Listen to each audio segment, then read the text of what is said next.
Hello Jain दोस्तों, आप सभी का स्वागत है आपके अपने यूट्यूब चैनल नौकरी तक पे। आशा करते हैं आप अच्छे होंगे। सबसे बड़ी बात, कुछ लोग जो हमारे प्यारे साथी, जो हमारे चाहने वाले, जो हम पे विश्वास करते हैं, वो ये कह रहे थे कि सर क्या बहाली फंस गया क्या, मतलब कमेंट में। और वाजिब सी बात है, चूंकि जब पटना में, जब पटना के हाई कोर्ट में जब केस हो गया है, रिट फाइल हो गया है, वो भी एक केस नहीं, लगभग 3-4 अलग अलग गुटों ने केस किया है। ठीक है, जब भी पटना हाई कोर्ट या हाई कोर्ट में जब केस होता है तो उस पर स्टे लगता ही है, ये जान लीजिए। लेकिन फिर भी हम आपको एक शब्दों में कहेंगे कि आप पढ़ना जारी रखिए, क्योंकि ये बिहार सरकार है। कब क्या, देखिए पढ़ना तो आप अगर पढ़ते भी हैं तो कोई आपको खराबी तो नहीं होगा, कुछ ज्ञानी होते रहेगा, और आप पढ़ भी गए होंगे, ये मैं नहीं बोल रहा हूँ, ऐसा आप करते भी होंगे। खैर, बात आती है मुद्दों की बहाली की, कि बहाली क्या फंस गई क्या, अब बहाली में देरी होगी क्या, सर पढ़ने की कोई ज़रूरत तो नहीं है, ऐसे ऐसे कमेंट आए हैं। बहुत प्यारा कमेंट है। मैं अब भी बोलूँगा, समय अगर वाकई में जो कुछ होना होगा वो तो वक्त बताएगा, इस पर मैं नहीं कर सकता हूँ, ये तो हाई कोर्ट का जो भी निर्णय आएगा। लेकिन अभी पता है, पहले जान लीजिए, दैनिक भास्कर का खबर है, पटना संस्करण 21/5 का पेपर में। आप देखिए, जो लोग, देखिए सभी लोग, कुछ लोग चाहते थे कि केस हो जाए, कुछ लोग को नियमावली पसंद नहीं है तो कुछ को पसंद है। अब किनको पसंद है ये मुझे भी नहीं पता है। जब मैं भी एक शिक्षक हूँ तो मुझे भी डर लगता है। डर क्या लगेगा, राजकर्मी पाना है तो पढ़ना होगा, इसीलिए मैं पढ़ना स्टार्ट भी कर दिया। अब जो भी है, देखिए हाई कोर्ट में गर्मी की छुट्टी, हाई कोर्ट में गर्मी की छुट्टी के ठीक पहले पहले याचिका दायर, तो लिस्टिंग भी 1 माह बाद ही, तब तक आ जाएगी वैकेंसी। यानी वैकेंसी तो आपकी आ जाएगी, ये कंफर्म है, वैकेंसी आपकी आ जाएगी। ठीक है, जो बोला गया 1 हफ्ता में। ठीक है, और बीते दिन बहुत बड़ा आंदोलन था, आपको पता है, कल बीते दिन, और इसी कड़ी में कल एक दिन पहले भी मतलब याचिका दायर हो गया है। ये नियोजित शिक्षकों के द्वारा किया गया, जो ऑलरेडी शिक्षक है, जो हमारे संघ में है। दूसरा, जो सीटेट बीटेट पास है वो भी केस किए हैं। तीसरा, जो एसटीटी पास है वो भी केस किए हैं।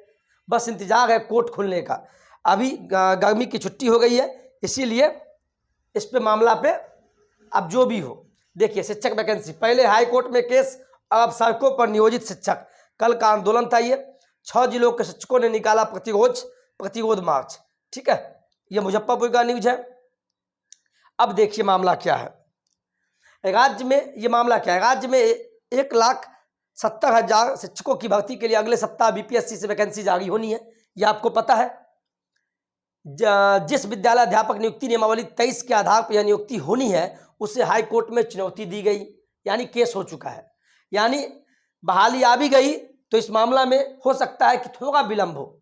आप जाने सरकार इस पे कैसे प्रतिक्रिया करती है, कोर्ट में क्या जवाब देती है, लेकिन फिर भी बोलेंगे पढ़ना स्टार्ट कर दीजिए।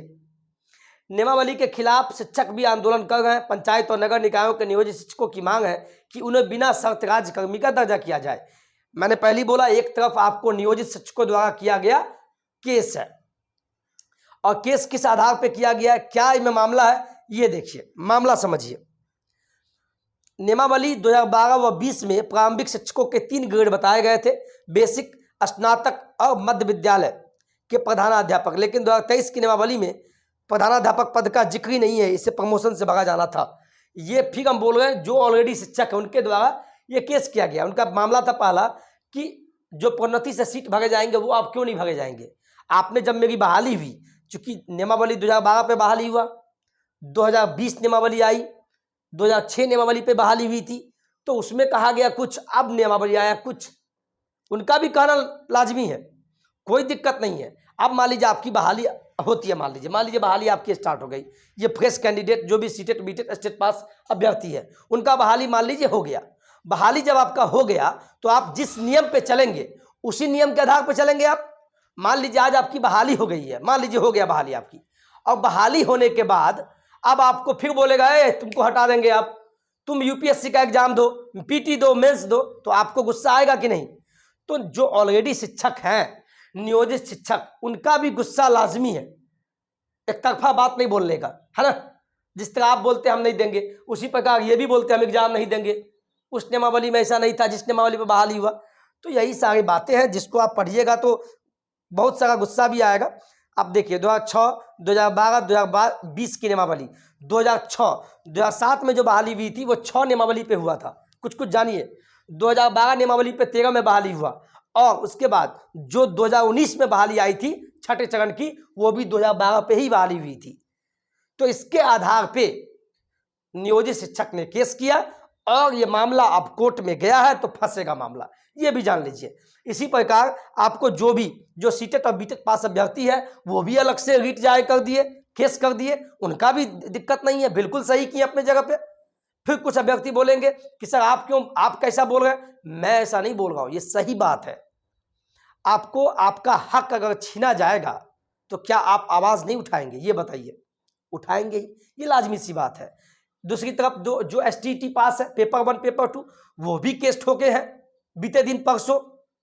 भाग मनाइए, अभी हाईकोर्ट बंद है, ग्रीष्मकालीन अवकाश चल रहा है 1 महीने का। जैसे ही कोर्ट खुलेगा, हाँ ये है कि इस बीच में आपको बहाली देखने को मिलेगा, लेकिन जब केस हो चुका है तो मामला कोर्ट में गया है, और इस पर आगे भविष्य में जो हो, बहाली में थोड़ा बहुत लेट तो होगा ही, आगे या पीछे वो तो वक्त बताएगा। दूसरी तरफ जो अभ्यर्थी पढ़ रहे हैं, जो भी पढ़ रहे होंगे बीपीएससी, वो भी सीटेट बीटेट स्टेट पास अभ्यर्थी है, सभी मजबूरी में पढ़ रहे हैं, ऐसी बात नहीं है। और पढ़ना बंद नहीं करना है, पढ़ते रहना है, कहीं से भी पढ़िए, कुछ कुछ पढ़ते रहना है। क्योंकि अगर मान लीजिए कुछ भी होता है तो समय कम मिलेगा।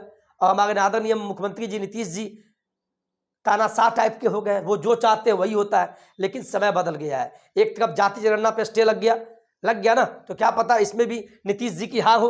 हम तो नीतीश जी को टारगेट करना चाहते हैं, आदरणीय मुख्यमंत्री जी को, क्योंकि सब कराया धराया उन्हीं का है। अरे उनका जो मंशा था कि बहाली फंसे, इसीलिए ऐसा नियमावली लाया गया जो लूप एंड होल छोड़ दिया गया, यानी उसमें दिक्कत पैदा कर दी गई। ऐसा कुछ व्यवधान पैदा कर दो कि बहाली फंस जाए। यानी आप अभ्यर्थियों का इसमें कोई दिक्कत नहीं है, इसमें दिक्कत है नियमावली बनाने वालों की। ऐसा नियमावली बनाया कि उसमें केस होना तय था और हुआ भी।